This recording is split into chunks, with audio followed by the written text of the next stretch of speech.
Genesis chapter 2 describes the location of the Garden of Eden in relationship to 4 rivers. 3 of these rivers are known, and 1 is a mystery. The lost river of Eden, so to speak. This is the river that the Bible calls the Pishon. Now, the biggest clue to understanding where to go looking for the Pishon River is in Genesis 2:11, where it says, the Pishon, it winds through the entire land of Havilah. Therefore, if we know where the ancient land of Havilah is located, then we know where to go looking for the Pishon River. Genesis 25:18 says, the land of Havilah is opposite Egypt in the direction of Assyria. And so the only land that is opposite Egypt, that is east of Egypt, on the way to Assyria, is the Arabian Peninsula, what is known today as the Kingdom of Saudi Arabia. This is Expedition Bible, and we're in Saudi Arabia.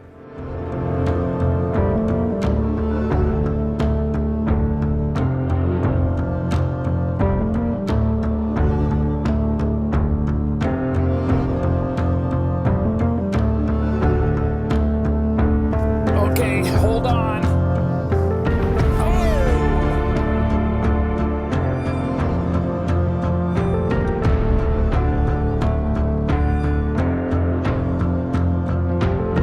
Well, it is pretty clear today that there is not a river that flows across the Arabian Peninsula. However, what does the evidence say? Was there such a river in ancient times? This is the leading candidate for the Pishon River.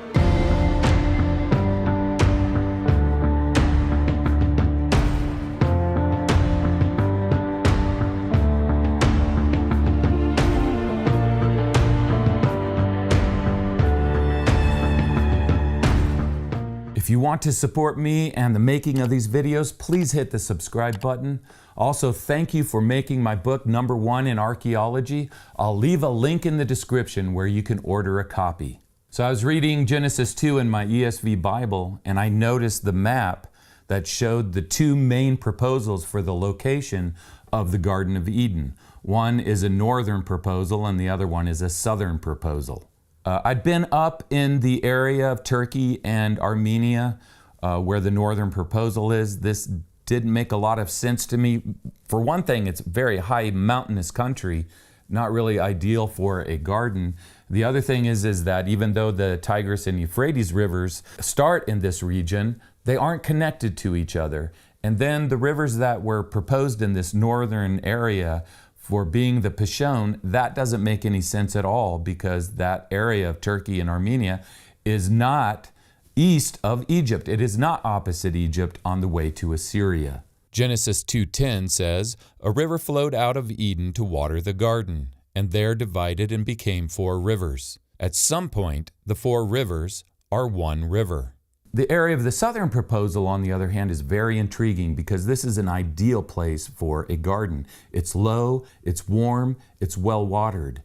One of the criteria from the verses about these 4 rivers and watering the Garden of Eden is that at some point they have to all connect with each other to form one river. And with the 3 known rivers, the only place that they do connect in this way is in southern Iraq, which also happens to be opposite, that is east of Egypt. And so I traveled to Iraq to explore this area. I'm here at a town called Al-Qarna, and this is the place where the Tigris and Euphrates River come together and join and become one river. This river flows down and flows into the Persian Gulf. So the Genesis account for where the Garden of Eden is located talks about 4 rivers, and 2 of them are known for certain. One is the Tigris, which is coming in from over here, and the other is the Euphrates coming in over here. And then it talks about where these 4 rivers come together to form one river, and so we know where that takes place. With the Tigris and Euphrates River, it takes place right here. From the confluence of the Euphrates and the Tigris River, I travel further south down to where the Karun River joins them. Now, the Karun River is the main candidate for the Gihon, and it flows through the ancient land of the Kassites, which in ancient times was called Cush. there's actually two lands called Kush. One is in Africa, up in Ethiopia, and the other one is in what is today Iran. Now, which one is the Gihon River? Well, it has to be the one that flows through what is today Iran, the Kush of the Kassites, because that is the river that then comes and has its confluence with the Tigris and Euphrates. Of course, the Nile River that flowed through the other Kush in Ethiopia never has a confluence with the Euphrates and Tigris rivers because it's on a different continent. It's the largest river in Iran, and where it has its confluence with the Euphrates and the Tigris is a border between Iraq and Iran, and therefore a very sensitive place, and so it's a bit nerve-wracking going down into that area, and I wanted to get closer, but I got as close as I could. But you can see the bridge over here. This bridge is not going over the Tigris and Euphrates. This bridge is going over what is called the Karun River. And the Karun River is the main candidate for the Gihon. Genesis 10:2 says, "Now a river went out of Eden to water the garden, and from there it parted and became 4 riverheads." One thing that really helped me understand Genesis 2 in regards to these 4 rivers is reading the renowned Hebrew scholar E.A. Spicer in the Anchor Bible commentary. There he explains the meaning of this verse because it can sound very confusing. It kind of has that upriver perspective where it's talking about one river that then becomes 4 branches that go up to the headstreams. And the reason that's confusing is we know that's not what rivers do. Rivers do the opposite. They flow from their heads, from their beginnings, down to the confluences that they have with other rivers. And the Hebrew allows for this meaning. Spicer wrote, in verse 10, the term heads can have nothing to do with streams in which the river breaks up after it leaves Eden, but designates instead 4 separate branches which have merged within Eden. There is thus no basis for the search for the Pishon in various remote regions of the world. All right, well, my son Barry and I are flying to Riyadh, Saudi Arabia today.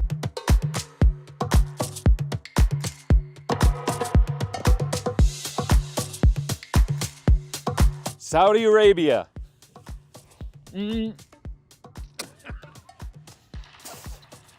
I grew up in this country, and it has been 31 years since I've been here, and so, wow, it's just such a blessing. I'm so grateful to be able to be back here where I grew up. My whole childhood, I grew up here, and it's just a thrill for me to be back here. So we got into Riyadh. We were able to rent a 4-wheel drive vehicle, and now we've headed out of Riyadh, and we are doing over an 8-hour drive today. I am wanting to introduce my team members. This is my son, Barry. What's up, guys? Who is also doing the video work. And has been doing a great job. Thanks, Barry. And then also, this is Greg Strokorb, a lifelong friend that I've known from my days in Saudi. Greg is 1% Bedouin, right? Maybe 2%. After a few days of driving, we made it to the Red Sea coast. We began our exploration opposite Egypt, where the Bible says the land of Havilah is located, and then began traveling in the direction of Assyria to the Hijaz mountains.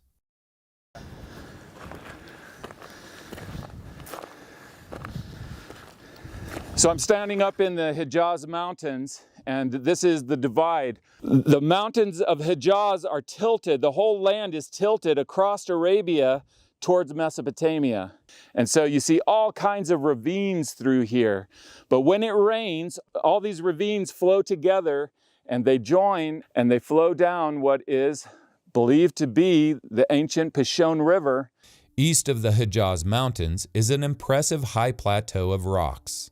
We're up in the high plateau and you can just see all of the volcanic rock that's up here. I mean, just covering this place. Look at all this volcanic rock.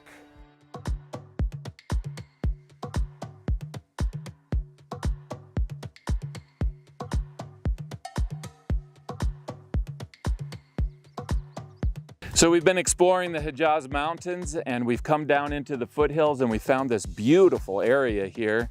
And so we're gonna camp here for the night.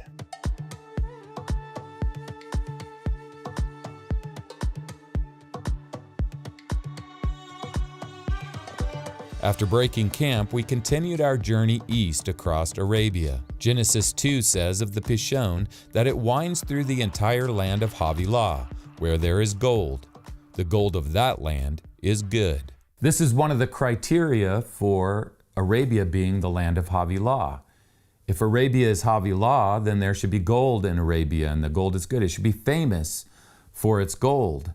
And in fact, the largest and most productive gold mine in the Middle East is in Saudi Arabia, and right in the area of the watershed that forms the beginning of the Wadi Ar-Rummah, which is the main candidate for the Pishon River. Behind me here at the base of this mountain is the mine Ma'ad al-Dahab, and this in Arabic means the cradle of gold. In this region there is also 55 gold mines, this one being not only the largest of those, but the largest gold mine in all of the Arabian Peninsula. It's been mined for thousands and thousands of years, and it's being mined up into this day. Also, just to the east, you see this road where the cars are driving, and this is a paved portion of the ancient incense route that was the south to north route that the commodities were traded that are mentioned in Genesis 2. So in Genesis 2, it specifically says that there is gold in the land of Havilah and that the gold is good. And here we have all these gold mines, this one being the biggest. Also, it mentions the aromatic resins, the main ones being frankincense and myrrh, that were brought on this incense route that passes just a kilometer to the east of this mine.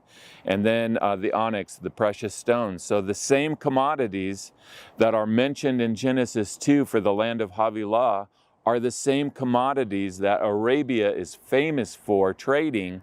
And this is the route that those commodities were traded on.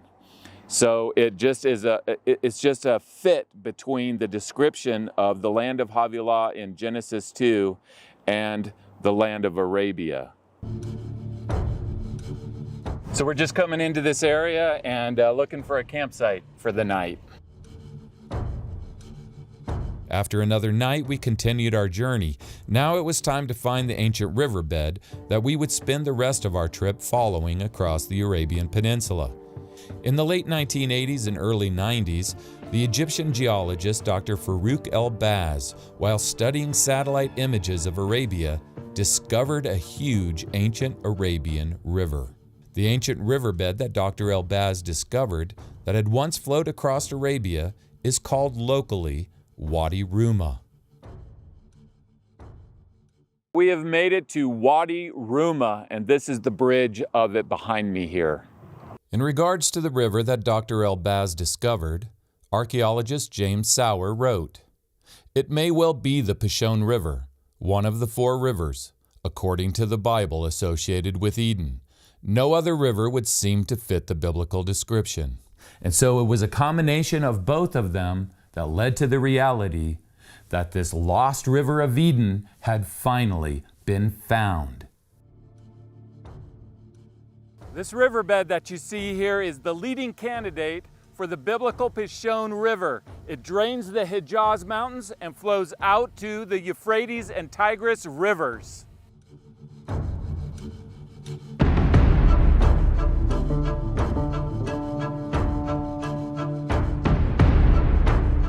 Of course, today, for most of the year, this river is dry. But it was formed in ancient times, when the land between Egypt and Assyria, called Havilah, had a much wetter climate that supported a continually flowing river that wound its way across the entire land. Scholars estimate that this river continually flowed until around 2000 BC, when the climate changed, causing the river to dry up. Now we were upriver where it drains the Hijaz Mountains, and the volcanic rock that is up in the Hijaz Mountains now can be found in the gravel in the bed of this ancient river. You have granite, and you have this black basalt, you have quartz, all represented that we saw up in the Hijaz Mountains. These are the Hijaz Mountains. This is the source of those quartz pebbles. You see this deposit of quartz running in a vein through the side of the mountain right here. And so you have these massive deposits up here in the mountains of quartz. This is the source for the quartz pebbles found way down below. Now are in the gravel in the bed of the river. And in ancient times, especially when this river flowed, was being pushed towards this ancient river's confluence with the Tigris and Euphrates rivers. So in Genesis 2, what it's describing the Pishon River for doing, winding its way through the entire land of Havilah, that is what this river in ancient times did across Arabia, winding its way across the Arabian Peninsula. So the Wadi Rumma was very easy to find. It's huge. However, it proved difficult and a bit nerve-wracking to follow because we kept almost getting stuck. There was soft sand down in the riverbed itself, and the sand dunes had blown over part of the riverbed. And at one point we did get stuck, but fortunately we were able to push out of it. For a comparison, this is the Pishon candidate, Wadi Rumma, and this is the Euphrates River. Amazingly, the banks of Wadi Rumma are actually wider than the current banks of the Euphrates. So when we got to our first place that we really filmed the Wadi Rumma, we were very impressed with its size. Well, later we're looking at Google Earth and we realize, oh wow, it's actually much larger than we realized. When we got to Wadi Rumma, our first videos were shot here. At the time, we thought that the ancient riverbed ran somewhere along what looks like the riverbed today, which would have looked something like this in ancient times. Now that seemed big. However, what we didn't realize was that the sand dunes had shifted to cover the ancient riverbed, which is much larger and runs over this whole area. In ancient times, the Pishon River would have looked something like this, which is absolutely massive. So this is how big we thought the riverbed was, but this is how big it actually was, measuring over 1.7 miles across, which is enormous. As we continued to camp and explore, we found several fenced-off ancient wells in the bottom of the dry riverbed from when Wadi Rumma was used as an important travel route to Mesopotamia. Following Wadi Rumma, we encountered a serious obstacle when the riverbed suddenly disappeared beneath a huge sand dune belt. Our goal was to cross this sand dune belt to where we could see on Google Earth where Wadi Rumma re-emerged from the sea of sand on the other side.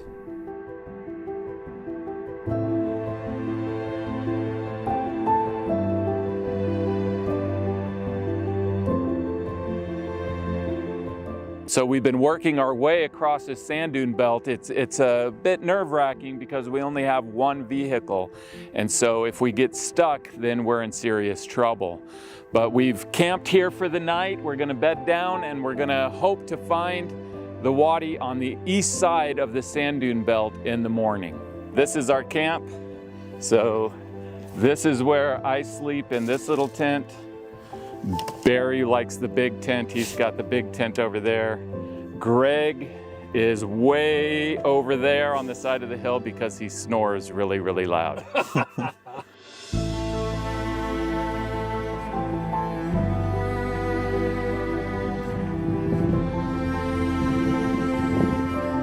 All right, we're gonna try to pull out of our campsite. The problem is we're in kind of some soft sand. And we have street tires. We need sand tires, not street tires.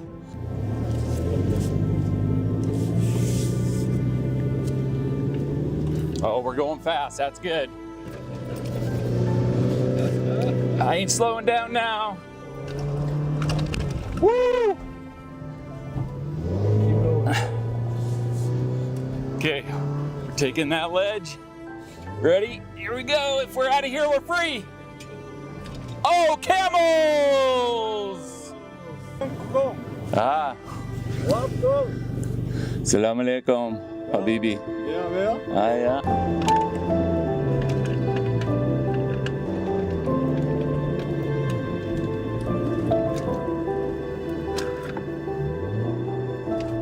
So on the east side of the dune belt, we did pick up the Wadi Rum again. It was huge and it kept getting bigger and bigger as we traveled further and further along it.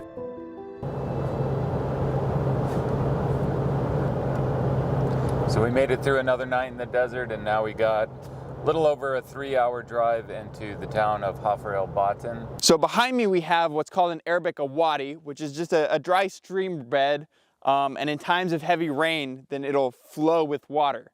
For scale, this is maybe even a larger wadi than most, but compared to this is Wadi Ar-Rummah, and it is massive.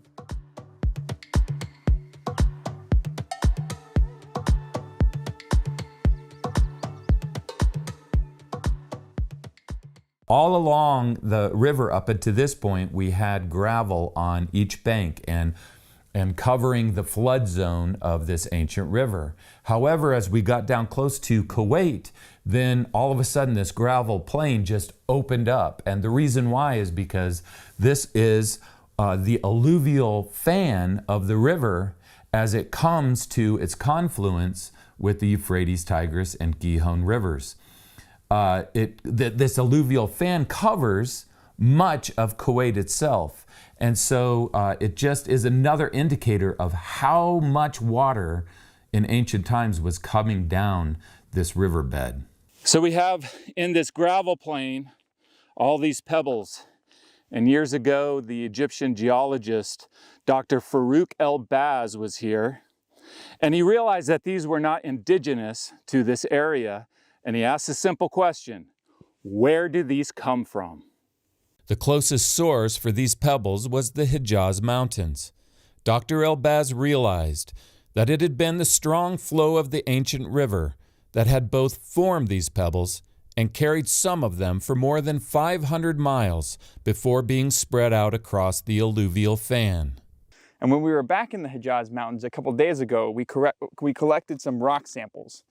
So we have some rhyolite, some basalt, some quartz, all that we found in the Hijaz Mountains. And then down here, in these gravel fields, we found exactly the same rocks, but smoothed as pebbles. So we have our basalt, our quartz, and our rhyolite. So all these pebbles started as rocks like these back in the Hijaz, and then as they were brought down this 500-mile long river, then they were smoothed into the pebbles that we see all around us here.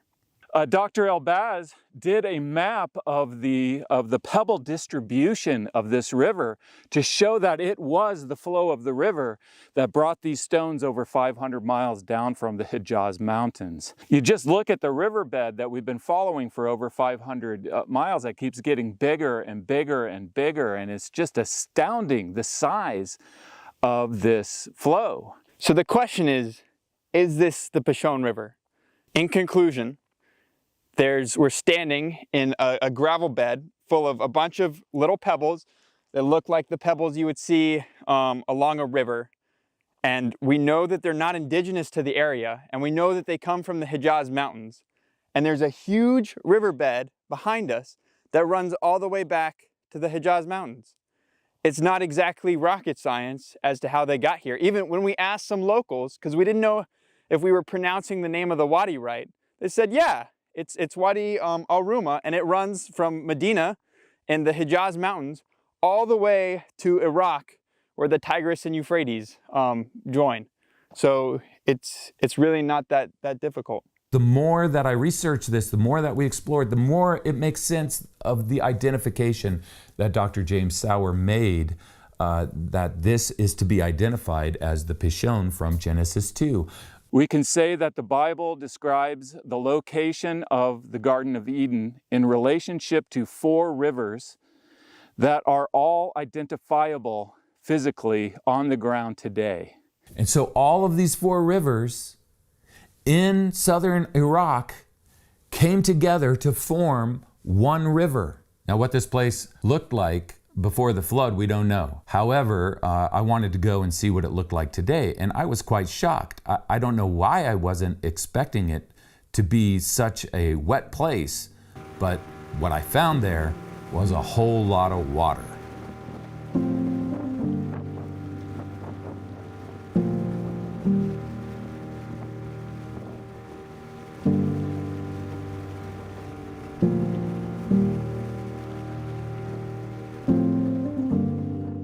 These are the vast marshes of southern Iraq, near where the Euphrates and Tigris rivers come together. The people that live here are Arabs, but they're called marsh Arabs. Instead of sheep and goats, they eat fish and waterfowl. Instead of camels, they raise water buffaloes.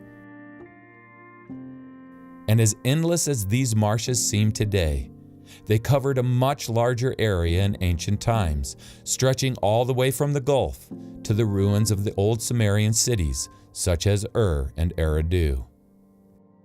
Spicer wrote, "All four streams once converged, or were believed to have done so, near the head of the Persian Gulf, to create a rich garden land to which local religion and literature alike looked back as the land of the blessed." According to the criteria of Genesis 2, these four rivers have to at some point connect and become one river. Where does that happen with these four rivers? It happens in southern Iraq. Not to mention that this is also an ideal place for a garden because it's a low place, it's a warm place. And as it says in Genesis 13:10, the garden of the Lord is well watered.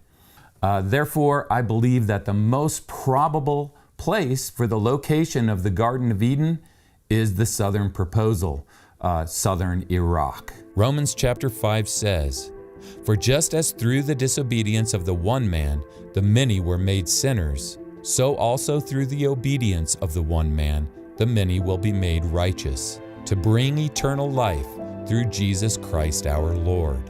This is what we long for. We long to regain the paradise that was lost. It was lost through sin, so sin has to be dealt with if we are to regain it. And the only one who can deal with sin is God Himself. So God came down, He became a man. He was sinless. The one who died for sin is the one who forgives sin. The one who was raised from the dead is the one who raises the dead to live forever on a renewed earth. That's paradise gained. This is the story, the historical story that the Bible is telling. The end still is to come. We have paradise lost at the beginning of Genesis, which is the first book in the Bible. And then we have the promise of paradise being regained at the return of Christ at the end of Revelation, which is the last book in the Bible. Help me out by hitting that subscribe button. I'll leave a link where you can order a copy of my book. You can watch another video here. Thanks for watching, and I'll see you next time.